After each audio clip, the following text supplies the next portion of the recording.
آپ حدیث کی کتابوں میں، سیرت کی کتابوں میں صحابہ کرام کے سوالات دیکھ لیجئے جو وہ رسول اللہ صلی اللہ علیہ وسلم سے کیا کرتے تھے، تو عام طور پر ان کا تعلق آخرت سے ہوتا تھا۔ ہمارے ہاں لوگ علماء کے پاس سوال کرنے جاتے ہیں، لیکن ایسا آدمی کم ہی ہوتا ہے جو آخرت کے بارے میں سوال کرے۔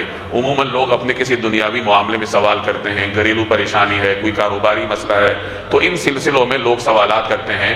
آخرت کا غلبہ کم ہوتا ہے۔ صحابہ کرام بھی کاروبار کرتے تھے، تجارت کرتے تھے، ملازمت کرتے تھے، کھیتی باڑی کرتے تھے، مزدوری کرتے تھے، دنیاوی کام کاج انہیں کرنے پڑتے تھے گزر بسر کے لیے، لیکن ان کی ترجیحات میں دین غالب تھا۔ وہ رسول اللہ صلی اللہ علیہ وسلم سے جب سوال کرتے تھے اپنے دنیاوی امور کے بارے میں بھی پوچھتے تھے، لیکن اکثر اوقات وہ اپنی اخروی کامیابی کے بارے میں سوال کرتے تھے۔ حضرت ابو ذر نے ایک مرتبہ نبی کریم صلی اللہ علیہ وسلم سے سوال کیا کہ یا رسول اللہ، مجھے کوئی ایسا عمل بتائیں جس سے میں جنت میں داخل ہو جاؤں، یعنی میں جنت میں جانا چاہتا ہوں، جنت میں کیسے داخل ہوں گا؟